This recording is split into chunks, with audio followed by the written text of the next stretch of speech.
कर्जमाफी योजनेचा लाभ मिळणाऱ्या शेतकऱ्यांना नमो शेतकरी महासन्मान योजनेचा लाभ न देण्याचा निर्णय सरकारनं घेतलाय, अशी माहिती सूत्रांनी दिली. नमस्कार शेतकरी मित्रांनो, आजच्या जिल्ह्यात कोणत्या जिल्ह्यात हवामान अंदाजाने मुसळधार पावसाचा इशारा दिला आहे, तसेच शेतकरी कर्जमाफी व ई-केवायसी बद्दल नवीन अपडेट काय आहे आणि नमो शेतकरी योजनेचा पुढचा हप्ता कोणत्या शेतकऱ्यांना भेटणार आहे हे समजून जाणून घेण्यासाठी हा व्हिडिओ संपूर्ण बघा. तसेच हा व्हिडिओ तुम्ही कोणत्या जिल्ह्यातून बघत आहात हे कमेंटद्वारे नक्की सांगा, म्हणजे तुमच्या जिल्ह्याची तिसरी यादी आली की मी तुम्हाला कमेंटद्वारे नक्की सांगू. तर पाहू आजच्या 40 ताज्या बातम्या. शेतकरी कर्जमाफी व ई-केवायसी. राज्यातील पात्र शेतकऱ्यांची पहिली कर्जमाफी यादी प्रसिद्ध करण्यात आली आहे. बँक खात्यामध्ये कर्जमाफीची रक्कम जमा होण्यासाठी आधार प्रमाणीकरण आणि ई-केवायसी प्रक्रिया पूर्ण करणे अत्यंत आवश्यक आहे. ई-केवायसी अद्याप प्रलंबित असलेल्या शेतकऱ्यांना महाई सेवा केंद्रावर जाऊन ती त्वरित करावे लागणार आहे. मुख्यमंत्री व कृषी मंत्र्यांचे कर्जमाफीवर विधान. राज्य सरकारने स्पष्ट केले आहे की सर्व अटी व शर्ती पूर्ण करणारा एकही पात्र शेतकरी कर्जमाफी योजनेपासून वंचित राहणार नाही. 100% पात्र शेतकऱ्यांना योजनेचा लाभ दिला जाणार आहे. हवामान अंदाज व मुसळधार पावसाचा इशारा. अरबी समुद्रात चक्रवारी वारे सक्रिय झाल्यामुळे हवामान विभागाने राज्यातील 31 जिल्ह्यांना अलर्ट जारी केला आहे.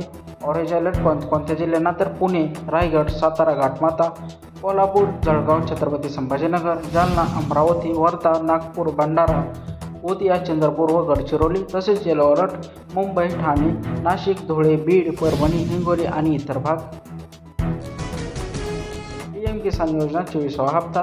पीएम किसान सन्मान निधी योजनेच्या 24व्या हप्त्याची अधिकृत तारीख अजून घोषित झालेली नाही. मात्र मागील वर्षाचा अंदाज घेत हा हप्ता ऑक्टोबर 2024 मध्ये शेतकऱ्यांच्या खात्यावरती जमा होण्याची शक्यता वर्तवण्यात येत आहे.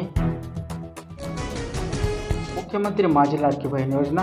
लाडकी बहीण योजनेच्या पुढील हप्त्याचे 1,500 रुपये वितरण करण्याचा मार्ग मोकळा झाला आहे. अपात्र अर्जाची छाननी पूर्ण झाली असून लवकरच थेट बँकेत खात्यात पैसे जमा होण्याची तारीख जाहीर करण्यात आली आहे. सोयाबीनचे बाजारभाव. राज्यातील मुख्य बाजार समितींमध्ये सोयाबीनच्या दरात क्विंटल मागे सुमारे 100 रुपयाची सुधारणा झाली असून सध्या सोयाबीनचे सरासरी दर 6,850 प्रति क्विंटलपर्यंत पोहोचले आहेत. पीक विमा भरपाई मागणी व उपोषण. जळगाव जिल्ह्यातील पारोळा येथील शेतकरी संघटनेची आक्रमक भूमिका घेतली आहे. येत्या 15 दिवसात थकीत पीक विम्याची रक्कम शेतकऱ्यांच्या खात्यात जमा न झाल्यास तीव्र उपोषण करण्याचा इशारा त्यांनी प्रशासनाला दिला आहे. परीक्षा सुधारणा विस्तारणे मंजूर. विविध स्पर्धा परीक्षा व शासकीय भरतीतील गैरप्रकार आणि पेपरफुटी रोखण्यासाठी लोकसभेत नवीन परीक्षा सुधारणा विधेयके मंजूर करण्यात आले आहे.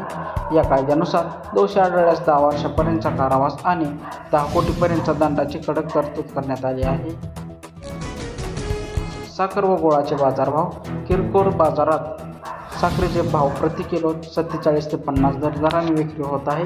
याशिवाय गुळाच्या दरातही तेजी दिसून येत असून मागणी वाढली आहे. कर्जमाफीचा दुसरा टप्पा. कर्जमाफी योजनेच्या दुसऱ्या टप्प्यामध्ये राज्यातील सुमारे 16,96,000 शेतकऱ्यांचा समावेश करण्यात आला आहे.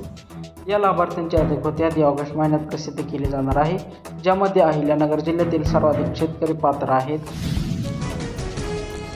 सुमारे 90 लाख पात्र शेतकऱ्यांच्या बँक खात्यात प्रत्येकी 2,000 रुपयांचा पुढील हप्ता लवकरच जमा होणार आहे.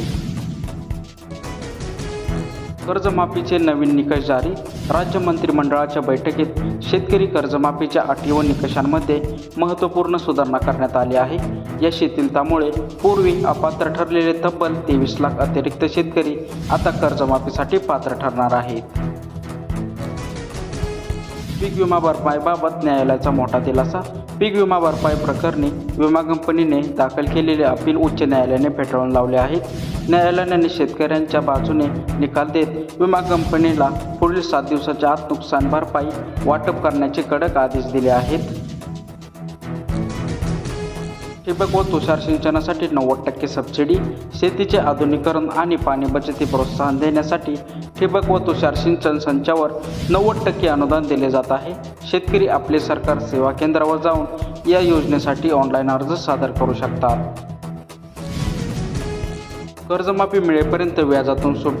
शासकीय पीक कर्जमाफी योजनेचा प्रत्यक्ष लाभ मिळेपर्यंत शेतकऱ्यांवर कोणत्याही प्रकारचे व्याज आकारले जाणार नाही. नांदेड जिल्ह्यातील सुमारे 2,07,000 शेतकऱ्यांना या निर्णयाचा थेट फायदा मिळणार आहे. ग्रामपंचायत निवडणुकीची अंतिम मतदार यादी. राज्य सरकारने आयोगाने आगामी ग्रामपंचायत निवडणुकीसाठी अधिकृत कार्यक्रम जाहीर केला आहे. यानुसार प्रभागांची व ग्रामपंचायतीची अंतिम सुधारित मतदार यादी 4 ऑगस्ट रोजी प्रसिद्ध केली जाणार आहे. धान व मका उत्पादकांसाठी 157 कोटींचे अनुदान. धान आणि मका उत्पादक शेतकऱ्यांच्या खात्यात 157 कोटींचे थकीत अनुदान जमा करण्यास सुरुवात झाली आहे.